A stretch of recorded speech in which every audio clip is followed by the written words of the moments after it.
자, 계속해서 우리 로마서 말씀을 보겠습니다. 오늘 로마서 15장인데요. 이 로마서를 읽다가 보면은, 그리고 로마서 말씀을 이제 강의하다 이래 보면요, 한 15장 정도 되면요, 끝났으면 좋겠다라는 그런 생각이 들 때가 참 많아요.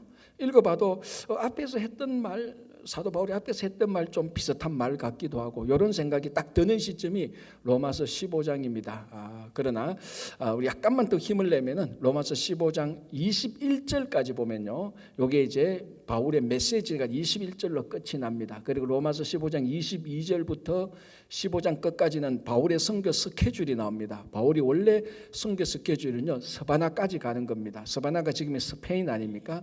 그 당시 사람들은 바울 및 많은 사람들이 그 당시 생각으로는 서바나가 땅의 끝이라고 생각했습니다.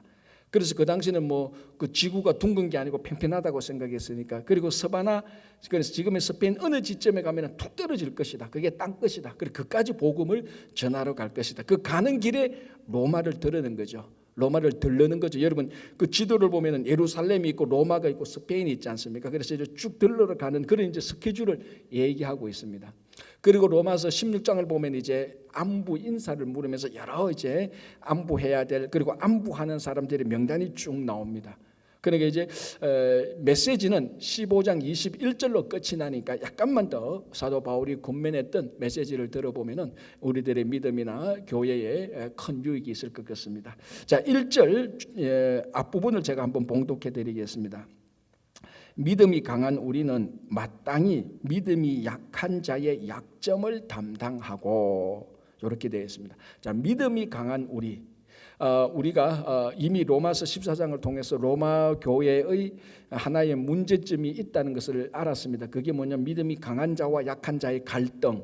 거기서 믿음이 강한 자는 어떤 사람이었는가 하면 우상 앞에 바쳐진 그 음식을 양심이 거리낌 없이 먹을 수 있는 사람들, 그리고 그렇지 못한 사람들은 믿음이 약한 사람들, 이 사람들 간에 업신, 비판, 비난이 좀 있었습니다. 그걸 바울이 이제 해결하고자 로마서 14장을 기록했던 것 아닙니까? 그래서 이제 바울이 로마서 15장 이 앞부분은 믿음이 강한 우리는 라고 말하면서 믿음이 강한 우리, 즉 그러니까 믿음이 강한 사람들에게 권면을 하는 겁니다. 강한 사람, 강한 믿음을 가진 사람은 이런 사람이다, 이런 행함을 해야 된다라고 권면을 하는 것입니다. 자, 그러면은 로마 교회의 믿음이 강한 사람이라는 것은 우상 앞에 바쳐진 그 음식조차도 하나님께서 주신 것이다. 그 강한 믿음으로 음식을 먹었던 사람입니다. 자, 그럼 오늘날 우리 교회에서 또는 우리 성도들의 공동체에서 신앙생활하면서 믿음이 강한 사람들은 어떤 사람입니까? 로마 교회처럼 모든 음식을 양심이 끓이고 것이 막 먹을 수 있는 사람, 그렇지 못한 사람은 약한 사람, 아니면은 교회 생활을 오래 해서 그 교회에서 성도들한테 인정을 받아서 교회의 지도자로서 지도자 자리에 그 지도자 직분에 있는 사람, 또는 중직을 받았던 사람, 이런 사람은 믿음이 강한 거고, 그렇지 않은 사람은 믿음이 약한 사람, 아니면은 정말 성경 말씀을 거의 다 외우다시피 하고 기도 시간에 한 번도 빠지지 않는 사람, 강한 사람, 이 사람은 강하고 그러지 못하는 사람은 약한 사람, 우리가 이렇게 일반적으로 형식적으로 분류할 수 있는데, 이거 어느 정도 근거가 있습니다. 충분히 근거가 있죠. 말씀을 많이 알고 기도 자리에 안 빠지는 사람은 믿음이 강할 수가 있습니다. 그리고 교회 리더십에 있는 사람들은 대체로 다 믿음이 강한 사람들이죠. 그리고 하나님께서 주신 것은 선한 것으로 우리가 잘 그걸 믿음으로 받아들이고 행할 수 있는 사람, 믿음이 강한 사람이죠. 그러나 항상 그렇지 않다는 건 우리가 참 많이 경험합니다. 그죠? 모든 음식을 자유롭게 양심이 거리낌 없는 사람, 교회의 중직자, 말씀을 많이 하는 사람, 대체로 믿음이 강한 사람이지만 항상 그렇지 않다는 것을 우리가 겪어보면 알잖아요. 참 그런 거 많이 겪지 않습니까? 이 사람 참 기도도 열심히 하고 말씀도 많이 하고 교회 리더십인데 막상 겪어보면은 이 사람의 믿음이 이거 강한지 성숙한지 아닌지 헷갈릴 때가 가끔 있단 말이에요. 그러니까 제가 방금 말씀드린 이런 기준은 오늘날 믿음이 강한 자와 약한 자의 좀 어중간한 정확히 기준을 제시할 수 없는 것인데, 오늘 사도 바울이 로마서 15장 1장에서 말한 한 내용은, 이 구절은 확실히 믿음이 강한 자와 약한 자를 구분할 수 있는 기준이 됩니다. 그게 뭔가? 약한 자의 약점을 담당하는 사람이라는 것입니다. 여러분들이 신앙생활을 얼마나 오래 했든, 여러분들이 직분이 무엇이든, 성경을 얼마나 많이 알든, 여러분들이 하루에 기도 시간을 얼마나 많든, 그런 것보다 더 중요하게 진짜 믿음이 강한 사람은 어떤 사람이냐?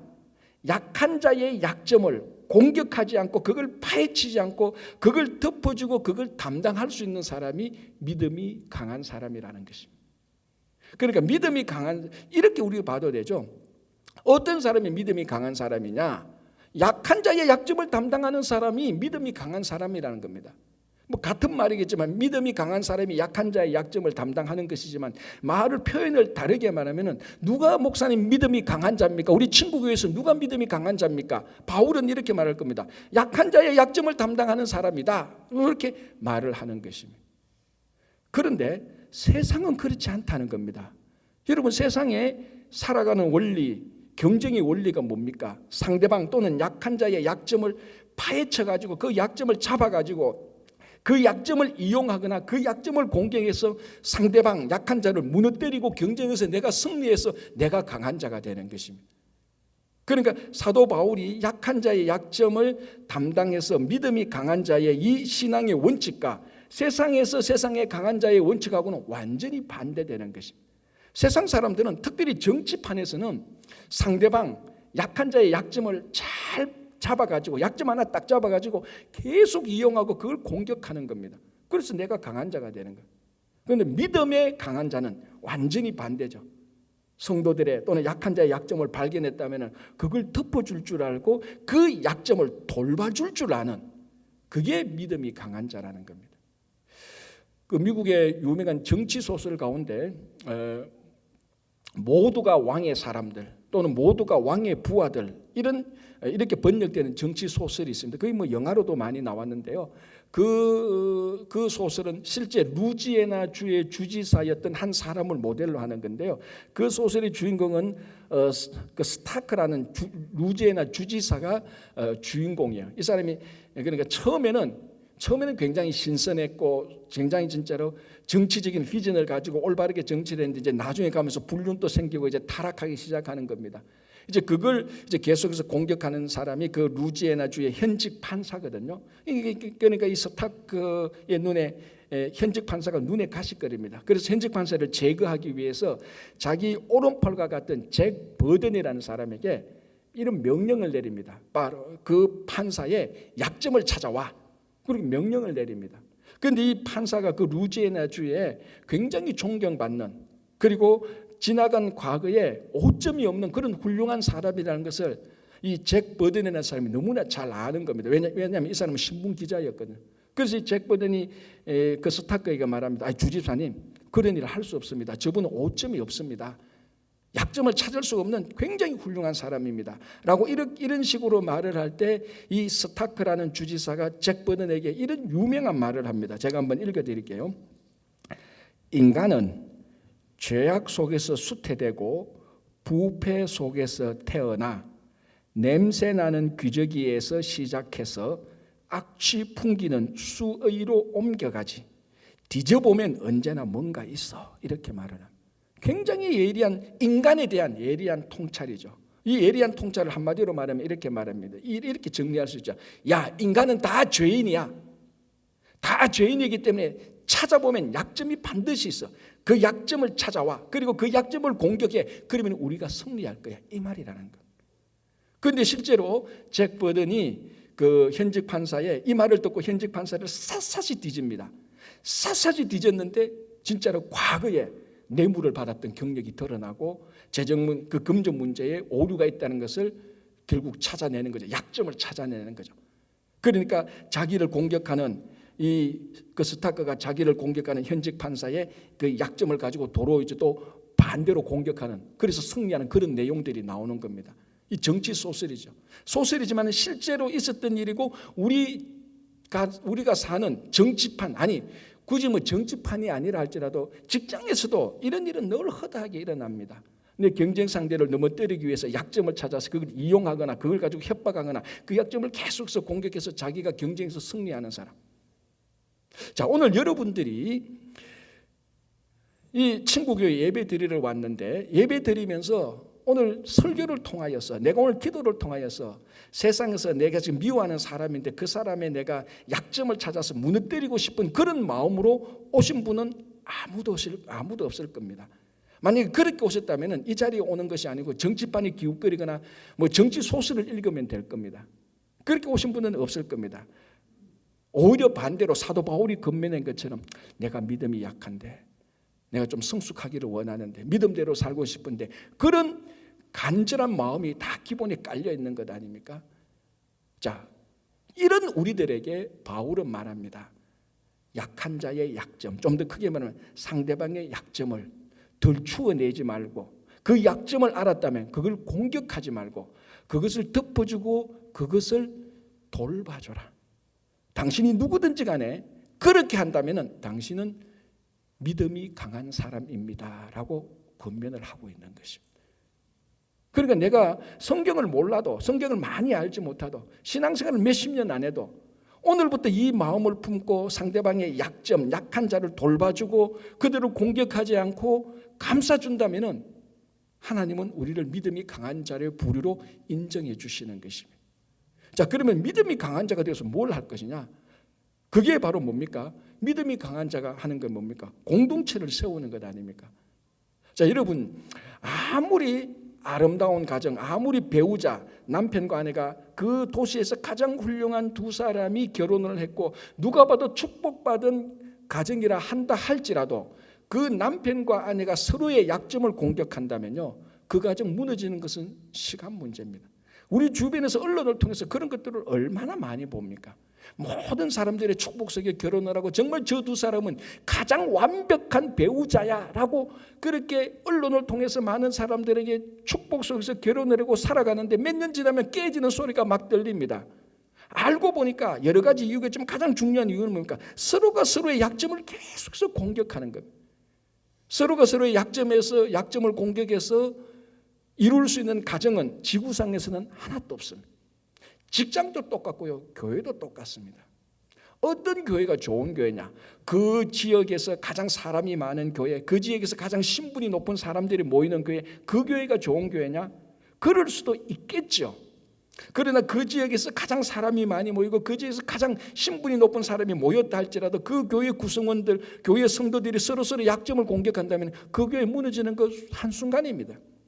그러나 반대로 좀 사회적으로 인정받지 못하고 배운 것도 별로 없고 수수한 사람이 이런 사람들이 남편과 아내가 돼도 이미 서로의 약점을 알고 있으면서 결혼을 해도 결혼한 이후에도 약점을 공격하지 않고 감싸준다면 그 가정은 행복한 가정이죠. 교회도 똑같지 않습니까? 저 사람의 여러분 신앙생활 10년 20년 하면은 우리 성도들께 약점 다 압니다. 여러분들도 제 약점 알 겁니다. 저도 여러분 약점 다 알아요. 말을 안 해서 그렇지. 다 알아요. 모르는 것 같지요? 에이, 다 알아요. 담임 목회 한 분 한 교회에서 15년 해보십시오. 다 알게 돼 있어요. 그런데 이걸 알았다고 해서 내가 이용하거나 공격을 막 하면 저 집사님이 저 장로님이 나를 공격하거나 알았어. 나도 약점 하나 꺼내서 공격하지. 그러면 친구교회 무너지는 거 시간 문제입니다. 여러분들이 저의 약점을 공격하지 않고 제가 여러분들의 약점라도 공격하지 않고 그걸 감싸줄 때 교회는 계속 우리가 얼마나 훌륭한 사회적으로 훌륭한 아니냐 그건 두 번째 문제예요. 교회가 든든히 서갈 수 있는 겁니다. 그게 강한 믿음을 가진 성도고 강한 믿음을 가진 교회입니다. 자, 이게 교회 신앙생활도 그렇지만 사탄의 속성이 그렇습니다. 사탄의 속성이 뭔 줄 압니까? 약점을 공격해서 약점을 파헤쳐서 그걸 공격하는 겁니다. 그래서 무너뜨리는 겁니다. 자, 그것이 어디서 일어났습니까? 그게 에덴 동산에서 일어난 거예요, 사실은. 아담과 하와가 있었습니다. 아담과 하와의 차이는 있죠. 그러나 신앙의 차이는 뭔가 하면요, 아담은 선악과를 먹지 말라는 메시지를 하나님으로부터 직접 들었습니다.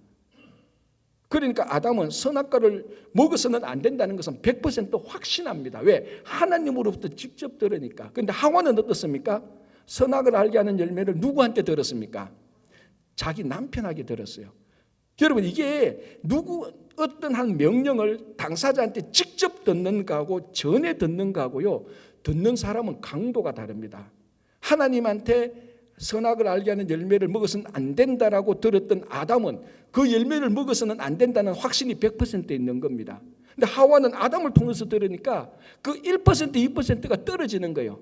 먹어서는 안 된다는 것을 100%가 아니고 99 내지 98% 알고 확신하는 겁니다. 희미한 확신이죠. 이걸 사탄이 공격하잖아요.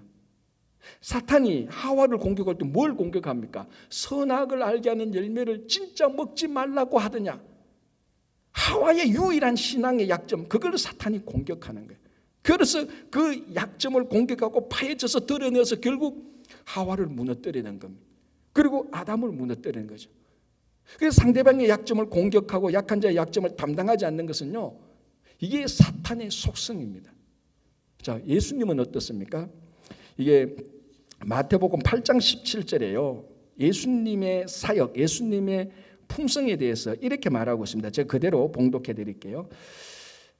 마태복음 8장 17절. 이는 선지자 이사야를 통하여 하신 말씀에 우리의 연약한 것을 친히 담당하시고 병을 짊어지셨도다.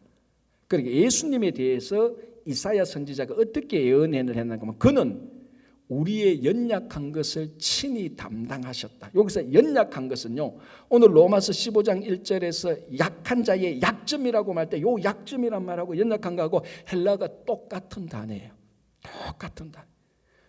그리고 하나님은 바울을 통해서 로마 교회에게 약한 자의 약점을 담당하라고 하셨는데 예수님을 보니까 예수님을 보니까 약점을 담당하려고, 그리고 우리의 병을 짊어지시려고 이 땅에 오셨다는 거예요.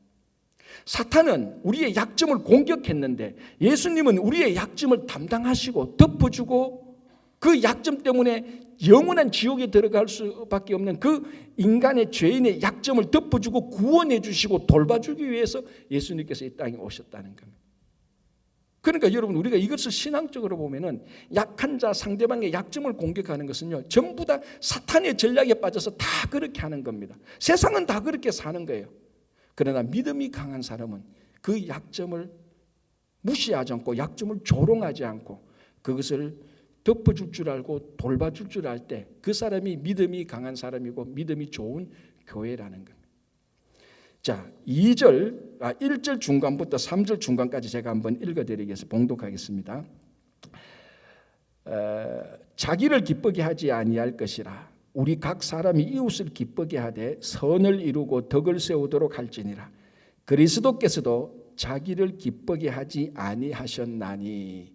자, 두 번째로 강한 믿음은 어떤 사람인가 하면, 첫 번째는 약점을 담당하는 사람이었다면 두 번째는 자기를 기뻐하지 않고 남을 기쁘게 하는 사람이라는 것.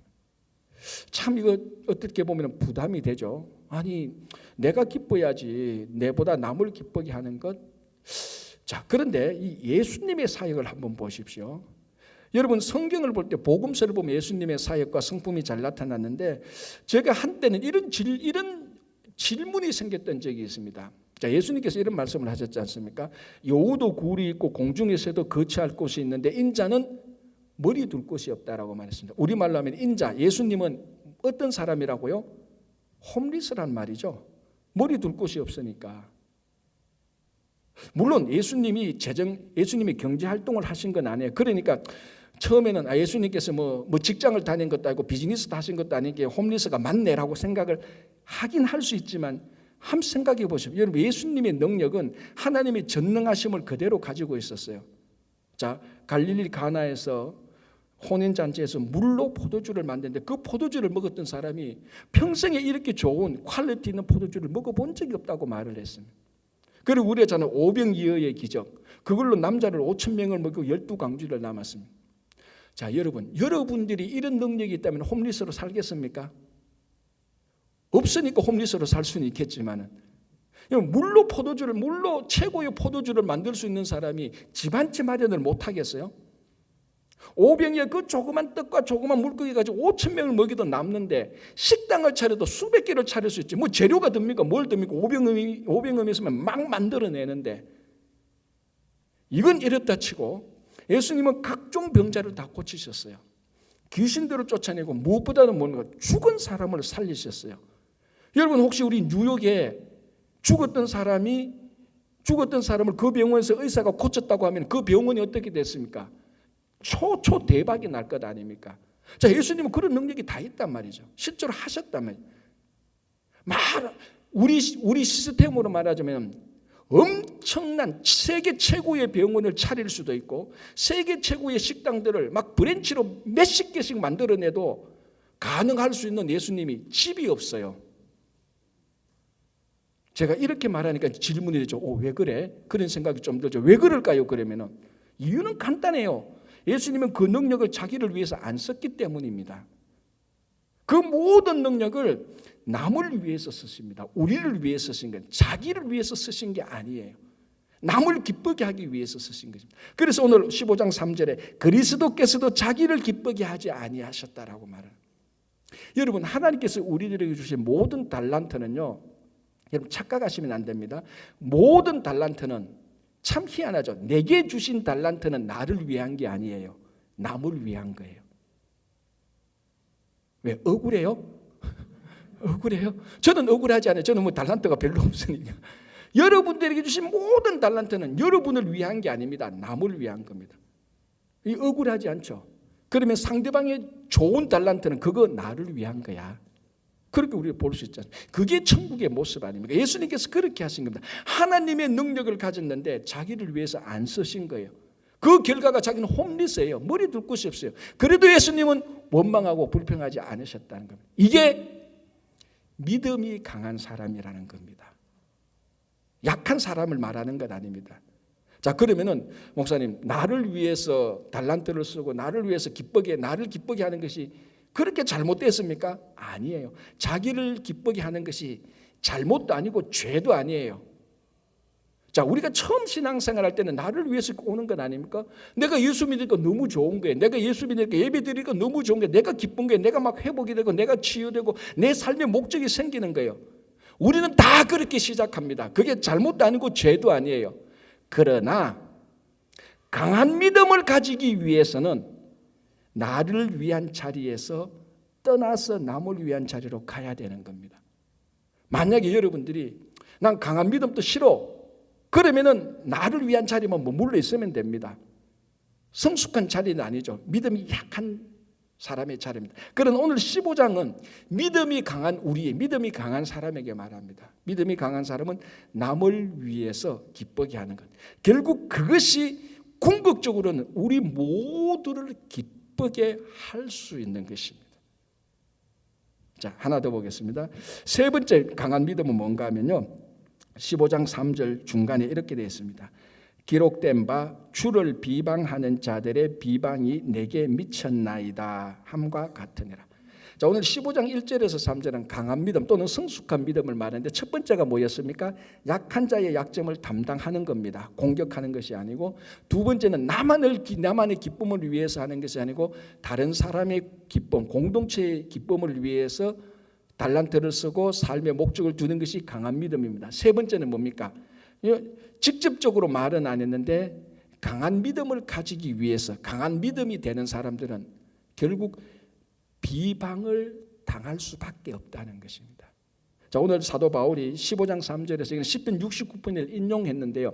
주의 비방이, 이건 뭐냐면 예수님이, 바울이 어떤 의도로 말했는가 하면 나의 주 예수님이 받은 그 비방들, 당한 비방들, 비난들, 그것들이 내게도 미쳤다. 내게도 영향을 끼쳤다. 나도 그랬다는 겁니다. 자, 우리 복음서에 예수님께서 얼마나 많은 비방을 당했습니까? 종교 지도자로부터 수없이 많은 비방을 당했고, 사도 바울 복음 전도하면서 얼마나 많은 비방을 당했습니까? 같은 동족들한테 비난당하고 비난당하고 요거도 먹고 살해 위협까지 당했지 않습니까?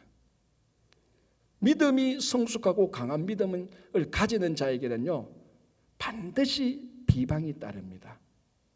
참 이게 감당하기 어려운 거죠. 자, 비방이라는 게 뭡니까? 아무런 근거 없이 남을 헐뜯고 그 헐뜬 것을 막 퍼뜨리는 겁니다. 그래서 비방하는 사람들한테 불러가지고 당신 왜 이렇게 욕해요? 그러면은 나 누구한테 들었어. 아무런 근거 없는 사람한테 들은 데다가 지 생각 가지고 덧붙여서 막 퍼뜨리는 겁니다. 자, 이런 일들이 우리 직장에서 그리고 교회에서 너무나 쉽게 일어나는 일들입니다. 내가 비방하는 것도 인식하지 못한 채 비방하는 경우들이 참 많이 있습니다. 그런데 믿음이 성숙하는 사람은요, 강한 믿음은 비방을 하는 사람이 아니고 그 비방을 당하는 사람입니다. 이 참 어려운데요. 믿음이 강한 자들은 비방하는 게 아니고 비방을 당합니다. 그런데 여기에 놀라운 하나님의 은혜가 있는데요. 자, 여러분 성경을 한번 창세기에서 요한계시록을 보면서 비난에 관한 하나님의 입장이 뭔가를 한번 보십시오. 성경 전체에 단 한 번도 하나님은 비방하는 자들의 편이 된 적이 없어요. 비방하는 자들을 하나님께서 돌보시고 그 비방에서 건져주셨지. 다니엘을 볼까요? 수도 없이 많은 예를 들 수 있는 다니엘은 바빌론의 포로로 잡혀가서 하나님의 일만 했어요. 얼마나 많은 비방을 들었습니까? 그런데 바빌론의 고관 대작들 비방을 하다가 안 되니까 고발했고 고발해도 안 되니까 비방할 근거를 의도적으로 왕을 막 이렇게 구슬려 가지고 비방할 근거를 마련하지 않습니까? 그래서 결국 사자굴 속에 던져 넣습니다. 하나님은 말할 수 없는 비방을 당한 다니엘을 그 비방 속에서 사자굴 속에서 하나님께서 건져내십니다. 하나님은 한 번도 비방하는 바벨론 사람들의 편을 들어준 적이 없습니다. 비방당하는 다니엘 편을 들었죠. 우리 성경에서 예수님도 비방당했고 바울도 비방당했죠. 구약에서요, 예레미야 선지자는 진짜 비난 많이 듣고 비방을 참 많이 들었던 사람입니다. 이 예레미야 28장을 보면 이런 내용이 나옵니다. 거짓 선지자 하나냐가 예루살렘 성전의 제사장들과 모든 백성을 다 모았습니다. 이게 이 하나냐는 몇 사람 데리고 몇 사람 있는데 싹 가가지고 막 예레미야를 비난한 정도가 아닙니다. 공개적으로 사람들을 다 모아가지고 거기서 예레미야가 했던 그 예언을 아무런 근거 없이 자기 생각에다가 백성들한테 인기를 얻으려고 자기 생각에다가 예레미야를 공개적으로 비방을 했습니다. 예레미야가 말할 수 없는 비방을 들었죠. 그래서 오죽했으면 예레미야가 죽고 싶다고 생각까지 했을 정도였습니다. 두 번 다시 내가 하나님의 말씀을 전하지 않는다, 그런 생각을 할 정도로, 여러분 생각해 보세요. 모든 백성이 있는 데서 비방을 해보십시오. 그게 얼마나 힘듭니까? 이때에 하나님은 누구 편을 듭니까? 공개적으로 비방하는 하나냐 편을 들지 않고 공개적으로 비방당하는 예레미야 편을 듭니다. 그리고 이 예레미야를 하나냐의 손에서 건져내시는데 그 결과가 어떻게 됩니까? 알죠? 그해 7월 달에 하나님께서 하나냐를 쳐서 죽여버리는 겁니다. 여러분 조심하셔야 돼요. 비방하면 하나님께서 어떻게 하실 줄도 몰라요. 제가 얘들을 협박하는 게 아니고 하나냐의 얘기를 하는 겁니다. 왜 하나냐는 비방했습니다. 예레미야는 비방을 받았습니다. 아까 말씀드린 것처럼 한 번도 하나님은 비방하는 자의 편에 선 적이 없습니다. 비방당하는 자의 편에 서서 그 모든 비방과 억울함에서 건져내시는 겁니다. 여기에 하나님의 은혜가 있지 않습니까? 여러분 실컷 비방하고 하나님을 떠나보낼래요? 아니면 비방당하고 하나님이 내 편이 되는 걸 하실래요? 비방하고 하나님이 내 편이 된다고요? 그런 적은 없었다니까요.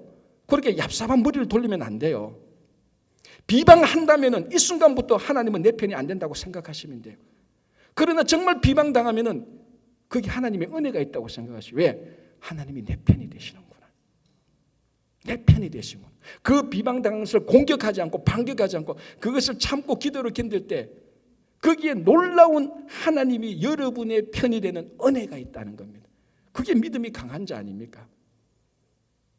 자, 오늘 바울은 보시면 믿음이 강한 자와 약한 사이에 업신과 비판이 많이 있었지 않습니까? 그 가운데 비난도 있고 비방이 있습니다. 바울은 말합니다. 믿음이 강한 자는 주님의 그 비방을 당할 수 있는 사람. 바리새인이나 종교 지도자는 비방하는 자가 아니고, 여러분 비방하는 자는 굉장히 똑똑해 보입니다. 이것도 잘 따지고 저것도 잘 따지고 논리적으로 말합니다.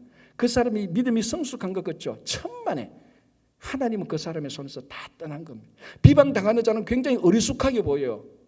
너 이런 잘못했냐? 별로 그렇게 대꾸도 안 해요. 나중에 보면 알겠지, 기도합시다. 굉장히 어리숙하게 보여요. 그러나 거기에 하나님의 은혜가 있다는 겁니다. 결론은 간단합니다. 비방하실래요? 비방당하실래요?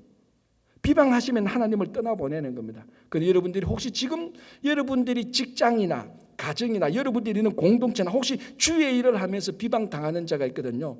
걱정하지 마십시오. 하나님이 여러분의 편입니다. 얼마나 위로가 됩니까? 이게 위로가 안 됩니까? 그리고 비방하실래요? 아니잖아요. 믿음이 강한 자는 비방을 받습니다. 주님도 당했고 바울도 당했고 예레미야도 당했고 이사야도 당했고 다니엘도 당했고 에스겔도 당했고 엘리야도 당했고 아브라함도 모든 믿음의 선전들이 다 당했습니다. 이제는 우리가 비방당해도 염려하지 마십시오. 하나님이 우리 편이 되시는 겁니다. 믿음 강한 사람이 되시기 바랍니다. 기도하겠습니다.